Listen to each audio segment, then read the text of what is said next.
নমস্কার বন্ধুরা, তোমরা সবাই কেমন আছো? আশা করি ভালো আছো। আর আমিও ভালো আছি। আজকে আমাদের রান্না হচ্ছে মাংস আর খিচুড়ি, মানে আলাদা আলাদা নয়, একসাথে মাংস খিচুড়ি হচ্ছে। তো আজকে বড় ভাই এসছে, আরও মামার ছেলে এসছে। তো আগে যে পুচুকে কোলে নিয়েছিল ওটা হচ্ছে মামার ছেলে, আর এটা বড় ভাই কাকুর ছেলে। ও তো আর খেলবে না নিচে, ও কোলে থাকলে এরা তো লম্বা, কোলে নিলে ওর মনে হয় চড়কে উঠে বসে আছি, তো বিরাট ফুর্তি।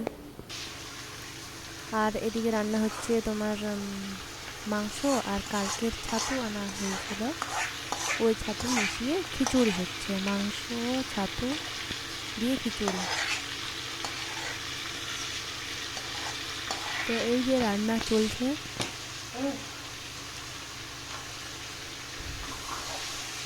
তো মাংসটাও হয়ে এসছে, আর এই যে ভাত ফুটছে।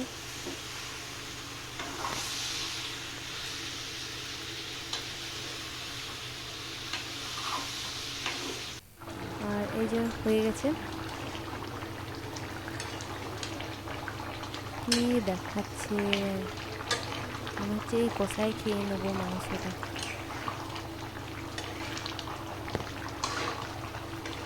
দারুণ লাগছে, দারুণ।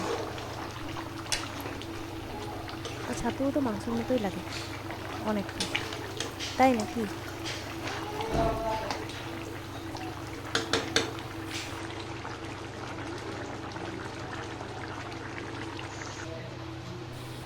আর এগুলো হচ্ছে মাংস রান্নার জন্য আলাদা, আমার জন্য মাংস আলাদা করে রেখেছি। মাংস তরকারি করব, আমি ছাতু খাই না, ওই জন্য খিচুড়ি খাবো না, আমি আলাদা করে সাদা ভাত নিজের জন্য করেছি, আর মাংস তরকারি করব। এই যে তরকারিটা হয়ে যাওয়ার পর এই ভাতের সাথে মিশিয়ে দিচ্ছে তরকারি।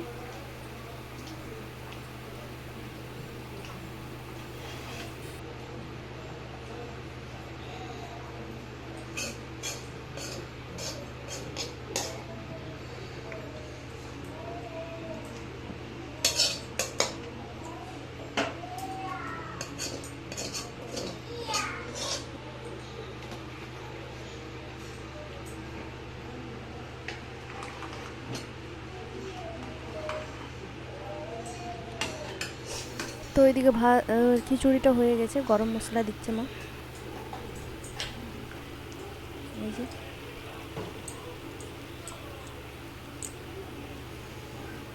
তো খিচুড়ি হয়ে গেছে, এরপর আমার জন্য রান্নার প্রস্তুতি। এই যে রান্না হবে এবার, তো রান্নাটা করে নিই, তোমরা ভিডিওটা দেখতে থাকো।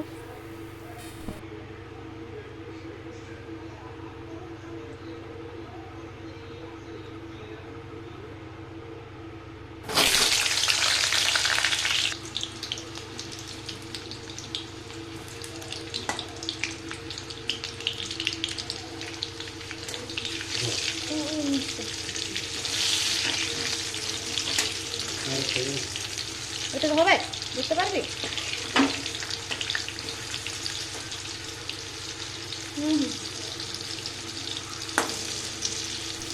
তো রান্না করতে করতে মা বলল 3 জনের জন্য খিচুড়ি বেড়ে রেখে দে, কারণ খাওয়ার আগে বাড়িতে খিচুড়ি সহজে ঠান্ডা হতে চায় না, অনেকক্ষণ লাগে ঠান্ডা হতে, ওই জন্য বলছে বেড়ে রেখে দে, ঠান্ডা হবে, দিয়ে পরে খাবে ওরা, ওই জন্য এই যে বাড়ছি।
বাড়ি নেয় বাড়ছি দাঁড়া।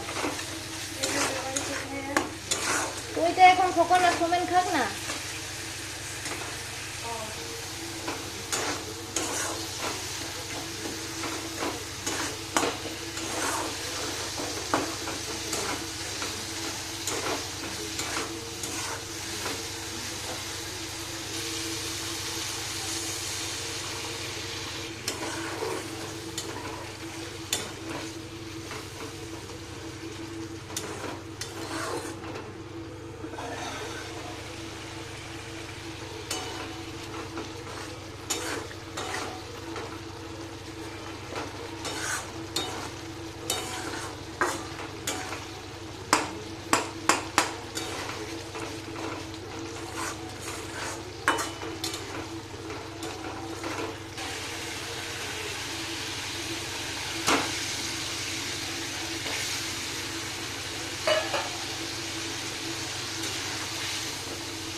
আমার মাংস তরকারিটা হয়ে এলো, এরা খেতে বসেছে।